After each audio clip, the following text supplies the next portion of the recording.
বন্ধুর বাড়িতে বেড়াতে গিয়ে হাওরে ডুবে মৃত্যু হলো দুই যুবকের। দর্শক, এই বিষয়ে বিস্তারিত থাকছে ভিডিওতে। বিস্তারিত জানতে ভিডিওটি না টেনে সম্পূর্ণ দেখুন। কিশোরগঞ্জের করিমগঞ্জে হাওরে গোসল করতে গিয়ে দুই যুবকের মৃত্যু হয়েছে। মঙ্গলবার দুপুরে উপজেলার মরিচখালী এলাকায় এই ঘটনা ঘটে। নিহতরা হলেন পটুয়াখালীর লিমন ও নোয়াখালীর মাইজদী উপজেলার রাফি। এই ঘটনায় আরেক বন্ধু তহিদ শাহিদ সৈয়দ নজরুল ইসলাম মেডিকেল কলেজ হাসপাতালে ভর্তি রয়েছেন।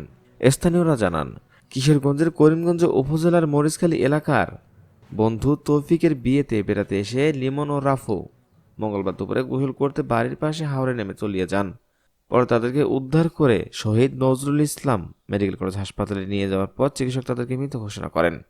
এই ঘটনার বন্ধু তৌকি শহীদ সৈয়দ নজরুল ইসলাম মেডিকেল কলেজ হাসপাতালে ভর্তি রয়েছে। করিমগঞ্জ থানার ওসি শামসুল আলম বিষয়টি নিশ্চিত করেছেন। তিনি গণমাধ্যমকে জানান, তাদের উদ্ধার করে শহীদ নজরুল ইসলাম মেডিকেল কলেজ হাসপাতালে নেওয়ার পর চিকিৎসক তাদেরকে মৃত ঘোষণা করেন।